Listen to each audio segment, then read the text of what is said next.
নারায়ে তাকবীর, আল্লাহু আকবার, নারায়ে রিসালাত, ইয়া রাসূলুল্লাহ। সন্ত্রাস জঙ্গিপনা বিরোধী মুর্শিদ কিবলা জিন্দাবাদ জিন্দাবাদ। বগুড়া হকের দাস সিদ্দিকিয়া দরবার শরীফ জিন্দাবাদ জিন্দাবাদ। সিলসিলায়ে ফুরফুরা শরীফ জিন্দাবাদ জিন্দাবাদ। আসসালামু আলাইকুম ওয়া রাহমাতুল্লাহি ওয়া বারাকাতুহু। ওয়াজ করতে যে ভিডিও লাগে দে, একটা পিকচার চলতেছে না, হারাম। আর কন্টিনিউ হরদম প্রতি সেকেন্ডে সেকেন্ডে হাজার হাজার পিকচার উঠতেছে ভিডিওতে। ভিডিও মানে পিকচার মুভি, ভিডিও মানে পিকচার প্লেইং, ভিডিও মানে হচ্ছে পিকচার স্থিরকে অস্থির করানো, প্লেইং করানো। ভিডিও মানে লাখ লাখ কোটি কোটি সময় উঠতেছে, আর সেটাকে প্লেইং করে আপনার কাছে মিনিট বাই মিনিট, ঘন্টাকে ঘন্টা আপনাকে দেখানো হচ্ছে। আর 1 নম্বর মুন্সি বলতেছে যে নড়াচড়া করলে ছবি না, নড়াচড়া করলে হারাম নয়। তাহলে এই মুন্সির চাইতে আওয়ামী লীগ বিএনপি ভালো না? রাজনৈতিক দলের কথা বলছি না, অনুভূতির কথা বলছি, ফিলিংসনেসের কথা বলছি। এর ফিলিংস কোথায়? এ ভিডিও করছে নিজের খুতবা, ভিডিও করছে নিজের ওয়াজ মাহফিল। একটা বার তার মনে বাধা দিচ্ছে না যে আমার এই ভিডিওটা পর নারী দেখবে। কুল্লিল মুমিনাতি ইয়াগদুদনা মিন আবসারিহিন্না।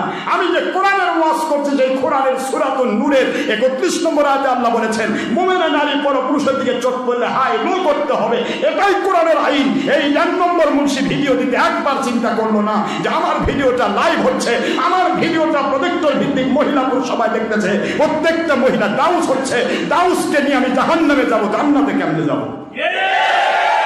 একে একবার চিন্তা করেছে? যদি চিন্তা করতো তার অকপটে এভাবে হারাম কাজ করতে পারতো। আল্লাহর ঘর, রহমতের ঘর, সেখানে ঢুকাচ্ছে ছবি, সেখানে ঢুকাচ্ছে ভিডিও, সেখানে ঢুকাচ্ছে প্রজেক্টর, সেখানে এখন ঢুকাচ্ছে মহিলাদেরকে। মানে আর একা একা নামাজ পড়া শান্তি লাগে না, এখন মহিলা দেখবে আর নামাজ পড়বে। কত বড় জালিয়াত! নম্বর 1। আমার নবীজি বললেন সহিহ দাইলামি এবং ফেরদাউসের দাইলামির 2য় খণ্ড, আপনার 289 পৃষ্ঠা, 2 নম্বর খণ্ড 389 পৃষ্ঠা। এরপরে ইবনে খুজাইমা সহ অসংখ্য সহিহ হাদিস। হুজুর বললেন মহিলারা আমার পিছে এসে নামাজ পড়ার চাইতে ঘরে একা একা নামাজ পড়লে 25 গুণ সওয়াব বেশি পাবে। এখন এরা নবীর চেয়ে বড় ইমাম সেজেছে, কথা বলছেন না কেন?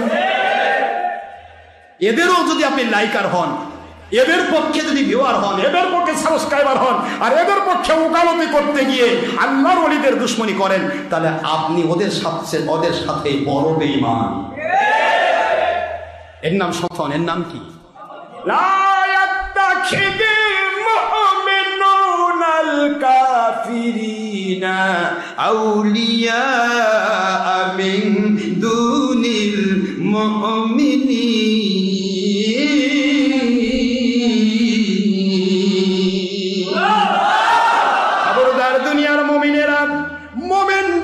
বাদ দিয়া, আল্লাহওয়ালাদেরকে বাদ দিয়া কাউকে ওলি বানায়ও না। তাহলে আল্লাহর ওলি মানুষ হইতে পারে কি পারে না? কথা কয় না কেন? পারে কি পারে না? আল্লাহ ওলি হতে পারে, আউলিয়া হতে পারে 2 প্রকার, একটা কাফের আউলিয়া, একটা মুমিন আউলিয়া। মুমিন আউলিয়া যিনি আমি আল্লাহর বন্ধু, আল্লাহ বলেন কাফের আউলিয়া হলো শয়তানের বন্ধু।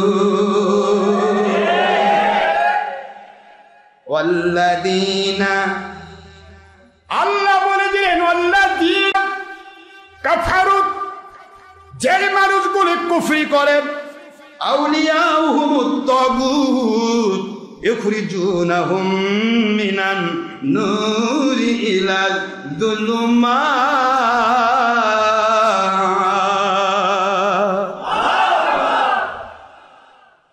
যারা কাফের বেঈমান, নবীর দুশমন, হালাল হারাম উল্টা পাল্টাকারী বাতিল ফেরকা, এদের যারা বন্ধু হয়ে যায়, এদের যারা ওলি হয়ে যায়, এদেরকে যারা ওলি বানায়, আল্লাহ বুঝায় দিলেন আউলিয়া উহুমুত তাগুত, এদের ওলি হলো শয়তান, অবাধ্য শয়তান। ইখরিজুনাহুম, শয়তানের কাজ কি? মিনান নূরি ইলা যুলুমাত, আল্লাহর সন্তুষ্টি পূর্ণ যেখানে গেলে আল্লাহ পাওয়া যায়, যে ওলির কাছে গেলে নির্ভেজাল কোরআন সুন্নাহর কথা পাওয়া যায়, ওই ওলি আউলিয়ার সত্য কথার বিরোধিতা করা, এটাই হলো শয়তান ওলিদের কাজ। ইউখরিজুনহুম, শয়তান তাদেরকে বের করে নিয়ে যায় মিনান নূর, ওই হেদায়েতের সঠিক রাস্তা। যেইভাবে চললে, যেইভাবে ইসলাম মানলে, যেইভাবে নামাজ পড়লে, যেইভাবে রোজা রাখলে, যেইভাবে হজ করলে, যেইভাবে যাকাত দিলে, যেইভাবে বায়াত হলে, যেইভাবে কোরআন সুন্নাহ ইজমা কিয়াস মানলে, যেইভাবে হারাম হালাল তমিজ করে চললে, আল্লাহ খুশি হয়ে দুনিয়াতে নিয়ামত নাজিল করেন, আখিরাতে জান্নাতুল ফেরদৌস দান করার ওয়াদা করেছেন। এমন ধরনের ওলি আউলিয়া যেটা নূরের রাস্তা, এই রাস্তার দুশমনি করা, এখান থেকে বের করে নিয়া ইলা যুলুমাত, রং বেরঙের রং ধনুর 7 রং দুনিয়ার বাতিল ফেরকার দিকে টেনে হেসে নেওয়া, এটাই হলো শয়তান ওলিদের কাজ। আল্লাযিনা কাফারু আউলিয়াহুত তাগুত ইখরিজুনহুম মিনান নূরি ইলা যুলুমাত উলাইকা আসহাবুন নার হুম ফিহা খালিদুন। ওরা হলো জাহান্নামের অধিবাসী, একসাথে তারা জাহান্নামে অনাদি অনন্তকাল থাকবে। নাউযুবিল্লাহ। বানাচ্ছি না, এটা হলো সূরাতুল বাকারার এই পরের অংশ। এই যে আগে বললাম 257, এটা হলো 258 নম্বর আয়াত। কষ্ট হচ্ছে না তো? 257 নম্বর আয়াতের ভিত্তি এটাই। তাহলে আপনি একটু বোঝার চেষ্টা করুন তো, আমরা শুধুমাত্র উপরে লেভেল, ফিলিস্তিন আমি আছি, তুমি যাও সামনে, আমরা আছি তোমার সাথে, তোমার সাথে যে আল্লাহ নাই, কথা কোনো দেখে এর আগে কি করলো? মামুন তুমি সামনে চলো, আমরা আছি তোমার সাথে। আমার আল্লাহ তোরা আসিস দেখে তো আমি নাই, যার কারণেই তুমি জাহান্নামে যাচ্ছে। কথা কোনো দেখে তোরা তো সাথে সাথে সেজদাত করতে পারতিস, সাথে সাথে তোরা যদি আল্লাহ হতিস তাহাজ্জুদের নামাজে সবাই মিলে বলতে পারতিস, সাথে সাথে রাস্তার মধ্যে আগুন ধরিয়ে না দিয়ে ওই 2 নম্বরই কাম না করে কোরআন শরীফ নিয়ে আসে মানুষকে দেখান আমরা কোরআন পড়তেছি, দেখেন কোরআন পড়তেছি, এগুলা মানুষক না দেখায় তোরা সাথে সাথে আল্লাহর কাছে দাঁড়িয়ে যা, রাজপথে লাখ লাখ মানুষ দাঁড়িয়ে আমার মালিকের কাছে ইবাদতে দাঁড়িয়ে যা, বলো আমার আল্লাহ এই বিপদ থেকে, জালেম থেকে আমাদের উদ্ধার করেন। দেখেন জালেম কবুগাত হয়ে যাবে। তা পারবে না, কারণ তোমাদের কাজ তো আল্লাহর জন্য নয়, তোমাদের কাজ শয়তানের জন্য। আমার আল্লাহ কয় জালেমকে আমি জালেম দেই ধ্বংস করি না। মন খারাপ হবে, মুসলমান ধ্বংস হয়ে যেতে পারে, কিন্তু মুসলমানের ঈমান ধ্বংস হবে না। মুসলমান বিলীন হয়ে যেতে পারে, পানির সাথে মিশে যেতে পারে। আল্লাহর বন্ধু বললেন লাউ কুতিলতা, যদি তোমাকে হত্যা করা হয়, লাউ হুল্লিকতা, যদি তোমাকে আগুনে জ্বালিয়ে ফেলা হয়, খবরদার শিরক করো না। কথাটা বোঝার চেষ্টা করেন। আরে কথা বলছেন না কেন? যদি তোমাকে কতল করা হয়, যদি তোমাকে আগুনে পুড়িয়ে জ্বালিয়ে ফেলানো হয়, জালেম তোমাকে পুড়ছে, তোমার আপত্তি নেই, তোমার ঈমান পুড়বে না, ঈমান তোমাকে জান্নাতে ঢুকাবে। তোমাকে পানিতে ডুবানো হয়, আগুনে পোড়ানো হয়, তোমাকে হত্যা করা হয়, তবুও খবরদার শিরক করো না। আজকে মুন্সি নিজের চেহারা মানুষকে দেখানোর জন্য এতই পাগল, টিভি নিয়ে যুদ্ধ করতেছে।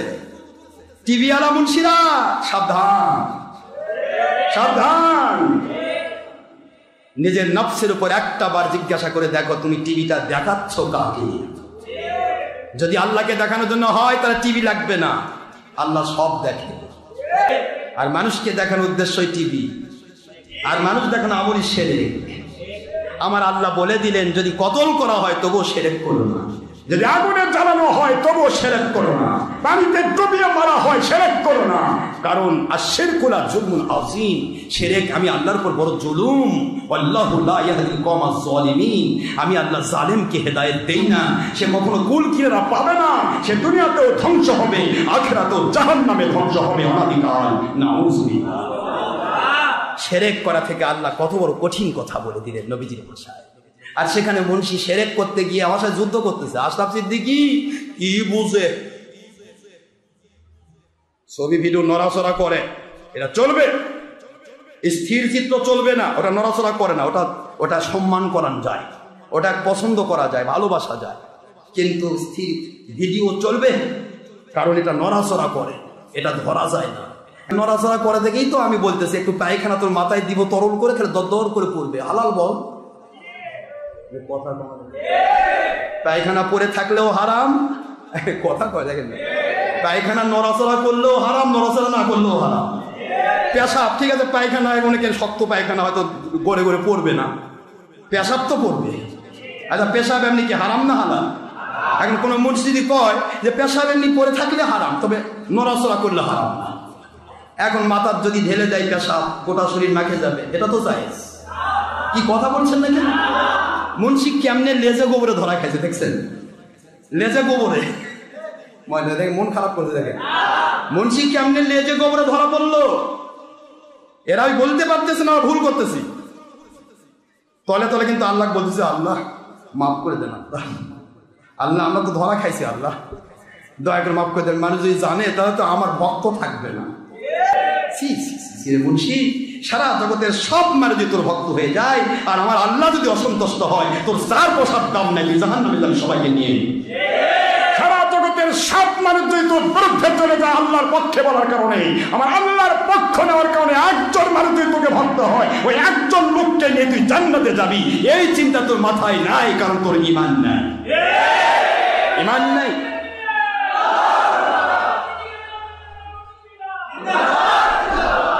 আর যে মুন্সি কি প্রশ্ন করে, মুন্সি খালি আমতা আমতা করে। যে মুন্সি কি প্রশ্ন করে, মুন্সি খালি আমতা আমতা করে। অবশ্য ছবি হারাম ঠিকই আছে, ভিডিও চলবে, নড়াচড়া করে, নড়াচড়া করে দেখে চলবে। পেশাব তো পরে থাকে, ওটা তো মাথা তুলে দিব, গড়ে গড়ে পড়বে, নড়াচড়া। কথা কনা দেবে হাই রে মুন্সিরে কি বোঝাতে চায় মানুষকে? ভেড়ার উপর বাছুর পরা মানে বলে কি? মানবি না বল, আমি মানি না, মানলে বল আমি মানি। মুসলমান, এটা ইসলাম, ঠিক না ব্যাটি? বঙ্গবন্ধুর ভাস্কর্য হারাম, কিন্তু তোর ভিডিও জায়েজ, ওটা একটা, আর তোর এটা হাজার হাজার লাখ লাখ কন্টিনিউ চলতেছে অনবরত। তুই মরবি, তোর ভক্তরা পকর কিনে ঘুরবে, আমার হুজুর দেখেন খাজুর কি সুন্দর মুখ লড়াচ্ছে, কথা করে। এটা হালাল, এটা জায়েজ। আমি এই জন্য আপনাদের বারবার বলি যে আপনি হারাম করবেন সেটা হারাম, আর মুন্সি হারাম করবেন ইসলামী হারাম। আর ইসলাম মানে ফরজ, মানে ফরজ হারাম, এর কথা কোন দেখেন। নাউজুবিল্লাহ বলবেন না? কি চলছে? আর লাফাচ্ছে মিসাই, মিসাই লাফায় কই প্যালেস্তাইনের পক্ষে, ফিলিস্তিনের পক্ষে আমাদের সওয়াল সুযোগ করে দেন, আমরা ফিলিস্তিনে যাবো। ফিলিস্তিনে যাবে, দুই বোমা দেখলে তুই লুকাবি ঘরে, বেটা তোর ঈমান নেই। তো ঈমান যার আছে সে জীবন দিতে পারে, ঈমান যার নাই ও জীবন দিতে পারে না। ও ভয়ে খালি তোর পাই ফেলি, কথা করছেন না কেন? এখন ঈমান নাই, ঈমান আকীদার জজবা ঢুকান ভিতরে। ফিলিস্তিনের পক্ষে আমি আছি, আপনি আছেন, আমরা সকল মুসলমান রয়েছি, এবং এর সাথে আমরা আল্লাহকে নিয়েছি, আমার নবীকে নিয়েছি। আল্লাহ এবং নবী যদি না থাকে, দুনিয়ার 700 কোটি মানুষ যদি একসাথে ফিলিস্তিনের পক্ষে কাজ করেন, কাম হবে। আর আল্লাহ এবং নবীর সাথে থাকে, দুনিয়ার সব যদি কাফেরের পক্ষে চলে যায়, কয়েকজন মুসলমান এগিয়ে যায়, আমার আল্লাহ গায়বী মদদ তাদের উপর নাযিল করবে, বদর যুদ্ধের মতো। যার প্রমাণ একটা পাওয়া গিয়েছে, মাত্র কিছু সংখ্যক ফিলিস্তিনি মোটামুটি ভাবে, তাৎক্ষণিক ভাবে মোটামুটি আপনার জেরুজালেম মসজিদ আমাদের যেটা দখল করেছে। কি কথা বলছেন না এখানে? কিন্তু এটা স্থায়ী নয়, এটা স্থায়ী নয়, যে কোনো মুহূর্তে ওরা হামলা করবে। আমি আপনাদের জানাতে চাই যে শুধু উপরের লেভেল নয় বাবার আমার, আল্লাহর গায়বী মদদ নাজিল হওয়ার মতো পরিবেশ তৈরি করতে হবে। আপনার গায়বী মদদ আসবে কি করে? এই জায়গায় যদি আমি আল্লাহ বিরোধী কাজ করি, না রাগ করতেছেন আপনারা? আমি বাংলাদেশ বলি, বাংলাদেশ দিয়ে বলি, এই মসজিদে বা অমুক মসজিদে বা অমুক জায়গায় বা অমুক জায়গায় 10,000 লোক একত্রিত হলো, ওরা সবাই মিলে সারাদিন ধরে মনে করেন যে প্রধানমন্ত্রী গালি দিচ্ছে, আর সবাই মিলে নিয়ত করে আছে প্রধানমন্ত্রীর পক্ষ থেকে কাচ্চি বিরিয়ানি পোলা পাঠানো হবে, হবে কথা বলে। Example is better than good advice. সেটা বাংলাদেশের প্রধানমন্ত্রী হোক, যে কোনো দেশের প্রধানমন্ত্রী হোক, যে কোনো দেশের মানুষ হোক, দেশের রাষ্ট্রপতি বা প্রধানমন্ত্রীর বিপক্ষে এক জায়গায় আলোচনা হচ্ছে, ওই জায়গায় তারা হা পেতে আছে যে আমরা তার বিরুদ্ধে বলতেছি, আমাদের কিছু মাল পানি দিবে, আমরা জম্মের খাওয়া খাবো, এটা চলবে?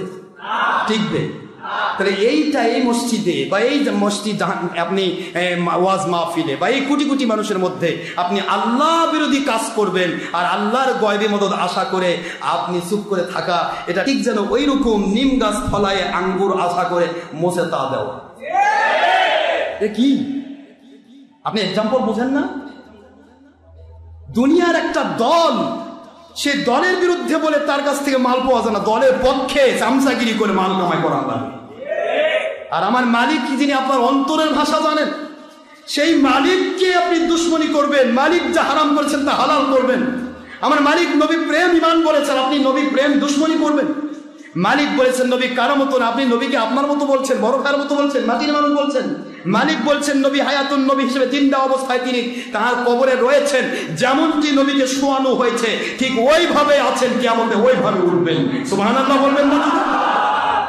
সূরাতুল আলে ইমরান 169, সূরাতুল বাকারার 154 আয়াত খোলেন, অসংখ্য সহিহ হাদিস খোলেন। আপনি মালিক বলতেছেন সূরাতুল নূরে, সূরাতুল মাইদা 15 আয়াতে আমার নবী নূর, আর আপনি বলছেন নবী মাটি।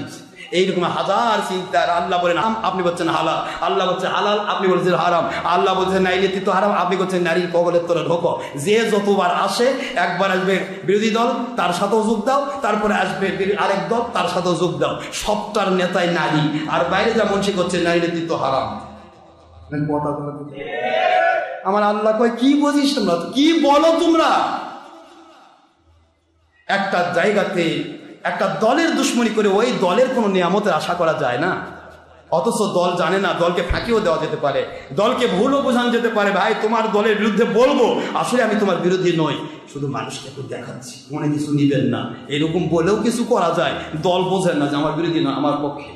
এরকম করে সরকারও এভাবে করে বিরোধী দল তৈরি করে। কথা করছেন না যে তুই তোর মনে হয় তুই বেশি তোর আবার গালা, তারপরে মানুষ দেখুক যে আমার গাল পড়ার লোক আছে, পরে রাতে যা করছে হুজুর আপনার সাথে আছে, ম্যাডাম হুজুর আপনার সাথে আছে, মানে কথা করছেন না। এইগুলো বুঝান, মানুষ ভাঙভুং বুঝান যায়। সেই মানুষের বিরুদ্ধে একটু হলেও বিরোধিতা করে নিয়ামতের আশা করা যায় না। আর যে আল্লাহ ইন্নাল্লাহ আলিমু বিদাতিস সুদূর, যে আল্লাহ মানুষের অন্তরের ভাষা জানেন, যে আল্লাহ মানুষের চোখের ভাষা জানেন, যে আল্লাহ মানুষের শিরা উপশিরা কি বলে বোঝেন, যে আল্লাহ মানুষের ব্রেন বুদ্ধি কোন জায়গায় খাটাচ্ছেন বোঝেন, সেই আল্লাহর দুশ্মনী করে আপনি নিয়ামতের আশা করে ভাগ করে বসে আছেন। আল্লাহ নিম গাছ লাগাইছি, আল্লাহ দয়া করে আঙ্গুর দিবেন। আল্লাহ আমার আল্লাহ কো মাশাআল্লাহ তুই বেশি করে নিম গাছ লাগা, আমি আল্লাহ আঙ্গুর দেওয়ার জন্য প্রস্তুত আছি।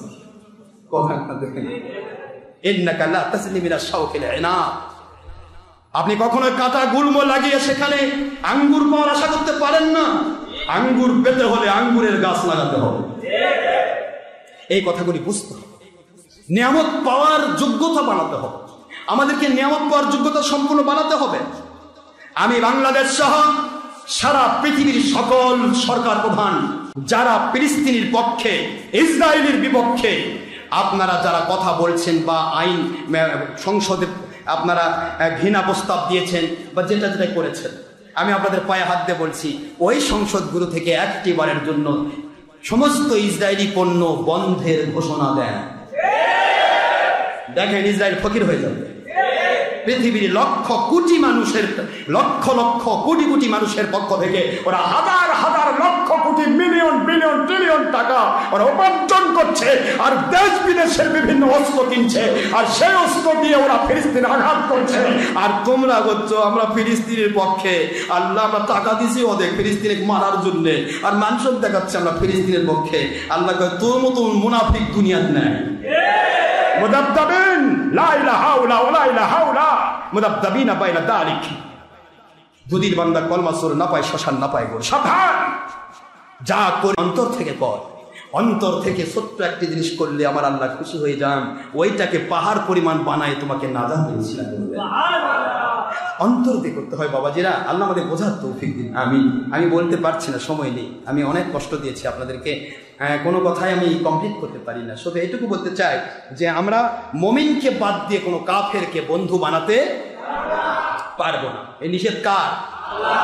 আল্লাহর নিষেধ ছেড়ে দেওয়া কি হারাম না ফরজ? আল্লাহর আদেশ মানা হারাম না ফরজ? আল্লাহর আদেশ মানা ফরজ হলে নিষেধগুলি ছেড়ে দেওয়া ফরজ। আল্লাহর নিষেধ ছেড়ে দেওয়া হারাম, ছেড়ে দেওয়া ফরজ, আল্লাহর আদেশ মেনে নেওয়া ফরজ। মনে থাকবে তো এটা? তো কাজে আল্লাহ পাক নিষেধ করেছেন সাহায্য করবেন না। এই যে আপনি বারবার, আমরা মুসলমান হিসেবে অনেকেই বলি, হুজুর আমার ছেলেটাকে ওলি বানাতে চাই, বলেন না? আপনার ছেলেকে ওলি বানাতে চান, আস্তে করি ওই মাদ্রাসায় ছিলেন যে মাদ্রাসার হুজুরা বলাৎকার করেন, আপনি ওলি বানাবেন? কি বানাবেন? এক কথা না দেখেন, হুজুর আমার জাকাতটা যেন ভালো হয়, ফরজ আদায় হয়, ভালো জায়গায় জাকাত দিতে চায়। দিচ্ছেন কোথায়? যে নবীর দুশ্মনী করে, নবীকে আমাদের মতো বড় ভাইয়ের মতো মাটির মানুষ, বিরাদের বিরোধী, কিয়ামের বিরোধী, এটা সেটা উল্টা পাল্টা জঙ্গিপনা, সন্ত্রাসীপনা, মানুষ খুন, এটাকে আবার ইসলাম নামে চালিয়ে দিবে। কত সুন্দর! আপনার জাকাতের টাকা, আপনার ওষুধের টাকা, কোটি কোটি টাকা নিয়ে তারা নবীদের দুশ্মনী করছে, আর আপনি এসে আমার কাছে হুজুর আমি ওলি হতে চাই। আমার আল্লাহ, তুই ওলি হবি কেমনে? তুই তো ওলির পিছনে বাঁশ দেওয়ার জন্য তো মালই দিচ্ছিস। কথা কি হলো? আপনার সন্তান অলির বিরুদ্ধে দিচ্ছেন, আপনার অর্থ অলির বিরুদ্ধে দিচ্ছেন, আর মনে মনে বলতে অলির সাথে জান্নাতে যাবেন। আল্লাহ কয় তুই যাবি জান্নাতে, ঠিকই আছে, কিন্তু তোর বেটা যে তোর টানে জাহান্নামে যাবে, তোর টাকা যে তোকে টানে জাহান্নামে যাবে। কথা দেখেন, ফুটা বন্ধ করুন, ফুটাগুলি বন্ধ করুন। একটা টায়ার, একটা টিউব যতই উন্নত মানের হোক, একটা দুটা ফুটা থাকলে কিন্তু বাতাস থাকবে না, আর বাতাস না থাকলে 5 কোটি টাকার BMW গাড়িও নাই না। কথা কোনো দেখেন, টিউবে যদি বাতাস না থাকে তাহলে BMW গাড়ি কি চলবে না, অফ। আপনি এখন বাতাস ওখানে 8-10টা লিক করে দিয়েছেন, আর পেছন দিকে পাম্পার দিয়ে গাড়ি ফুকাচ্ছেন, অথবা ভরগানাজিং থেকে বাতাস মারতেছেন, যাই কই বাতাস। আপনি ফুটা করে রাখছেন, ফুটাগুলো বন্ধ করেন, বাতাস যাবে না। একবারে ঢুকাইছেন তো একবারে জান্নাতে ঢুকাই দিবেন। কথা করে দেখেন না, বলেন ফুটা বন্ধ করুন। অনেকের ফুটা রয়েছে, আছে না নাই? কথা বলছেন না কেন? পারিপার্শ্বিকতা আমাদের খেয়ে ফেলেছে বাবাজি। তাহলে ফিলিস্তিনের পক্ষে আছেন তো? আমার আল্লাহ এবং নবীজির সাথে ইনশাআল্লাহ বলেন জোরে। কাফের মুশরিক বেদিন বদ্দিনকে না বলুন, কাফের মুশরিক বেদিন বদ্দিনকে না বলুন, আমার মালিকের পক্ষে হ্যাঁ বলুন। আমার মালিকের পক্ষে যদি থাকতে পারেন তাহলে কাফের মুশরিক নিস্তেনাবুদ হবে। আমরা করব না, কে করবে? হ্যাঁ, পাপের কলস পূর্ণ হওয়া পর্যন্ত ওরা আমাদেরকে একটু কষ্ট দেবে। সরাসরি আমি ইসলাম প্রচার করতাম, এতে একটা সুন্নত আদায় হতো। যখন বাধাগ্রস্ত হচ্ছি, জিহাদের সওয়াব হচ্ছে, বাড়লো না কমলো?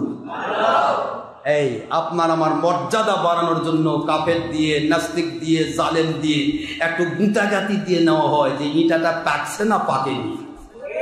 কথা কোনো দেখেন না, ইটাটা পাকলো কিনা, ইটাটা পুরা ভালো হয়েছে কিনা, নাকি এখনো গুঁতা মারলে এখনো মাটি বাড়াচ্ছে, তাহলে দেখতে কোনো বিল্ডিং কাটা যাবে না। কথা কয় না কেন? আপনাকে দিয়ে আমার আল্লাহ জান্নাতের বিল্ডিং কাটবেন, আসমান জমির সমান জান্নাত আপনাকে আল্লাহ দেবেন। হযরতে বেলাল রাদিয়াল্লাহু তাআলা আনহুকে বলা হয়েছিল, বেলাল এত মারতেছি, পাথরে পাহাড়ের মতো পাথর তোর বুকের উপর চাপিয়ে দিয়েছি, তারপরে রোদের মধ্যে পড়ে তুই আল্লাহ আল্লাহ করিস, ব্যাপারটা কি? তোর আল্লাহ কই? তোর আল্লাহ তো বাঁচাই না।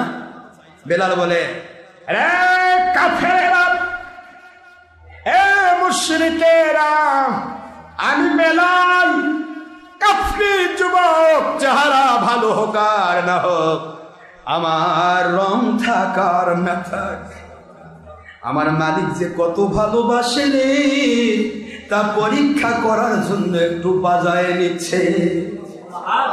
তোমরা একটি মাটির পাতিল যদি কিনতে যাও, ওই মাটির পাতিল কিনতে গিয়া তাতে তোমরা ঠোকা দাও, বাড়ি দাও, এই ঠোকাটা মাটির পাতিলের জন্য কষ্টকর হলেও যে বাড়ি দেয় সে কিন্তু বুঝে এটা পাকা। এটা কি? যদি ঠোকা দিতে ভেঙে যায় ওর মূল্যায়ন থাকে না। আমার আল্লাহ দুনিয়ার চাইতে 10 দুনিয়ার সমান, আরদুহা কারদিস সামাওয়াতি ওয়াল আরদ, আসমান আর জমিনের সমান। জান্নাত যেই মানের বদলে আমি বেলালকে দান করবেন, ওই জান্নাতি বেলালকে কি আমার আল্লাহ একটু বাজায় নিবেন না? আমি কি কাফেরের দ্বারা আক্রান্ত হয়ে মালিককে ভুলে যাই কিনা? আমি কাফেরের দ্বারা আক্রান্ত হয়ে আমার নবীকে ভুলে যাই কিনা? এইটুকু বোঝানোর জন্য আমাকে আমার মালিক তোদের দ্বারা একটু পরীক্ষা করে নিচ্ছে। এতে আমার মর্যাদা বেড়ে যাচ্ছে, তোদের মর্যাদা কমে যাচ্ছে। মুসলমান বাবাজি, আপনার যদি রোগ হয়, আপনার যদি শোক হয়, আপনার যদি কষ্ট হয়, মনে রাখবেন আপনার একটা অসুখ হয়েছে, আপনার একটু জ্বর হয়েছে, আপনার একটু করোনা হয়েছে, আল্লাহ মাফ করুন, কারো করোনা না হয়, হবে না ইনশাল্লাহ, তারপরও যদি কারো হয়ে যায়, মনে রাখবেন মৃত্যু যদি আপনার আজকে থাকে, এই মৃত্যুটা আপনার কিছু হোক আর না হোক আজরাইল এসে যাবে। আর মৃত্যু যদি আপনার না থাকে, দুনিয়ার সব রোগ আপনার উপর ধরুন, আজরাইল আসবে না, মরণ হবে না। 14 দিন পার হয়ে গেলে আপনি নেগেটিভ। কথা কয় না কেন? ভয় কেন? মুমিনের কিসের ভয়? মুমিনকে তো আল্লাহ পরীক্ষা করে নিতেই পারে, আপনি কেমন পাকা এটা দেখবেন আল্লাহ, না এমনি খালি ফাললে জান্নাতে যাবেন? ফাললে জান্নাতে যাওয়ার সুযোগ আছে? দিতে পারে আমার আল্লাহ, ইচ্ছা করলে দিবেন, সেটা মালিকের ইচ্ছা। কিন্তু মালিক তো বাজায় নিয়েছেন। কয়টা ঘটনা দেখবেন আপনি? বাবাজিরা আমার, হযরতে বেলাল বুঝায় দিলেন মুমিনদের জন্য বিপদ আসা এটা কিন্তু কোনো বিষয় নয়। বিপদে পড়ে হযরত সুমাইয়া ইন্তেকাল করলেন, শহীদ হলেন। সুমাইয়ার জীবনখানি শেষ ছিল, এই জন্য আল্লাহ আজরাইলকে পাঠিয়ে দিলেন। কিন্তু আল্লাহ বললেন, সুমাইয়া আমি আল্লাহ তোমাকে দুনিয়াতে জান্নাতি ঘোষণা দিয়া কবরে নিতে যাই। একদিকে মিস্টার আবু জাহেল মারতেছে, আরেকদিকে মালিক তাকে জান্নাতে ডাকতেছে। দুনিয়ার মানুষ দেখলো তাকে অপমান করা হলো, তার গুপ্ত স্থানে বর্ষা নিক্ষেপ করা হলো। কিন্তু আমার আল্লাহ বলতেছে, এটা তো তোমার ইজ্জত নয়, আমি তোমাকে এদিকে তোমাকে মারা হচ্ছে, আর এদিকে তোমাকে আমি জান্নাতে ঢুকাচ্ছি। মারা গেছে, জান্নাতে চলে গেছে, অনাদিকাল পৃথিবীর জীবন কাটবে। অতিরিক্ত আপনি ফালতাল ধরে লাফায় টাপায় যতই কিছু কন, জাগিং পাকিং এই সেই লাফালাফি ঝাপাঝাপি, হাজার রকমের আপনার কি বলে শরীর চর্চা, হাজার রকমের সব কিছু করে অতিরিক্ত 100 বছর যাবেন। বাংলাদেশে সবচেয়ে বেশি বাঁচলে আর্মি পার্সন বাঁচার কথা, কারণ ওরা সবচেয়ে বেশি জাগিং করে। কথা করছেন না কেন? আর্মি পার্সনও তো এখন 100 বছর যাচ্ছে না, 80-র মধ্যে শেষ। আপনি কতদিন পৃথিবী থাকবেন? কিন্তু সেই যাওয়াটা 10 বছর আগে যদি আমার আল্লাহ নিয়ে যায়, তখন থেকেই জান্নাতের নিয়ামত শুরু হয়ে গেল। অনাদি অনন্তকাল আমার আল্লাহ জান্নাতের, সমস্যা কি বাবা? ভয় কিসে? এই জন্য মুমিনের চিন্তা একটাই, আমি দুনিয়াতে থাকি আর কবরে যাই, আমার মালিককে সন্তুষ্ট করে যেতে চাই। এইটাই আল্লাহ বলেছেন যে আলমার উমান আহাব্বা, পৃথিবীতে যার সাথে যার মহব্বত হবে আল্লাহর জন্য, তার সাথে তাই হাসর হবে। সুবহানাল্লাহ বলবেন না? একটু জোরে বলেন না সুবহানাল্লাহ। তাহলে আপনি আমি কার জন্য ভালোবাসতেছি? তাহলে আমি যে প্রথম কথাটা বলেছি, যদি আমি যেভাবে আপনাকে ডিরেকশন দিচ্ছি, এই ডিরেকশন অনুসারে যদি আপনি চলতে পারেন, ইনশাআল্লাহ আপনি আমার সাথে জান্নাতে যাবেন, যদি আমার আল্লাহ আমাকে জান্নাত দেন। ভুল কথা বলেছি? কথা কনে কেন? হুজুর আপনার সাথে কোনো আত্মীয়তার সম্পর্ক নাই, আপনি আমাদের ব্লাডের কেউ না, আপনি বেটা নন, সোল নন, বাপ নয়, মাও নন, আপনি তো আমার আত্মীয়র কেউ না, আপনি কেমন আমার সাথে জান্নাতে থাকবেন? আমার আল্লাহ কি বলেছেন? কষ্ট তো ইয়াউমা ইয়াফিল্লুল মারউ মিন, বলবো ইয়াউমা, ডে অফ জাজমেন্ট, বিচার। সূরাতুল আবাসা 30 পারা সূরাতুল আবাসা মনে থাকবে তো? 34, 35, 36, 37 এই 4টে আয়াত পড়ে। ইয়াউমা ইয়াফিল্লুল মারউ, কষ্ট হচ্ছে আপনাদের? মিন আখিহি ওয়া উম্মিহি ওয়া আবিহি ওয়া সাহিবাতিহি ওয়া বানিহি লিকুল্লি ইমরিইম মিনহুম ইয়াউমাইদিন শা'নুন ইউগনিহি। সুবহানাল্লাহ। ইয়াউমা ইয়াফিরুল মার'উ মিন আখিহি। প্রথমে আমার আল্লাহ পাক নিলেন ভাইকে। খুব খেয়াল করেন, কিন্তু মন দেন। কষ্ট হচ্ছে না? তুমি না সিটবিট করতেছেন? খুব খেয়াল করেন। ইয়াউমা ইয়াফিরুল মার'উ মিন আখিহি। কেন বাপ মা পরে আসলো কেন? প্রশ্ন। মিন আখিহি ওয়া উম্মিহি ওয়া আবিহি, তারপরে 4 নম্বরে সহেবাতিহি, 5 নম্বরে ও বাণী। একটু খেয়াল করেন। প্রথম ভাই, দ্বিতীয় নম্বর বাবা, তৃতীয় নম্বর মা, চতুর্থ নম্বরে বন্ধুরা। কথা বলছেন এখানে? পঞ্চম নম্বরে সন্তান। খেয়াল করেন, 5টা তুলে ধরলেন না। ইয়াউমা ইয়াফিরুল মার'উ মিন আখিহি ওয়া উম্মিহি ওয়া আবিহি ওয়া সহিবাতিহি ওয়া বানিহি। কয়টা ধরছে আল্লাহ? একটু জোরে করবেন। কয়টা? হ্যাঁ, মনে রাখেন ভালো। 5। 5টির প্রথমে তো বাবা মাকে নেওয়ার কথা ছিল, তো বন্ধু ভাই আসলো কেন? কথা বলেন, কেন ভাই আসলো বলেন তো? এই ভাই আসার মূল কারণ হচ্ছে পৃথিবীর মানুষ সবাই আল মুমিনুনা ইখওয়া। একজন মুমিন আরেক মুমিনের কথা কই নাকি বলেন না? ইন্নামাল মুসলিমু ইখওয়া, আল মুসলিমু আখুল মুসলিম। হুজুর হাদিস বলেছেন, আল্লাহর কোরআনও তাই বলেছে, ইন্নামাল মুমিনুনা ইখওয়া। আল্লাহ বলেছেন মুমিনরা ভাই ভাই। আর এখানে হাদিস বলল, সেই হাদিস, আল মুসলিমু আখুল মুসলিম। এক মুসলমান আরেক মুসলমানের ভাই। এই যে ভাই ভাই সম্পর্ক, এই ভাই ভাই সম্পর্কটা কি জন্য হলো? আল্লাহর জন্য যদি হয়ে থাকে, এরা একসাথে জান্নাতে যাবে।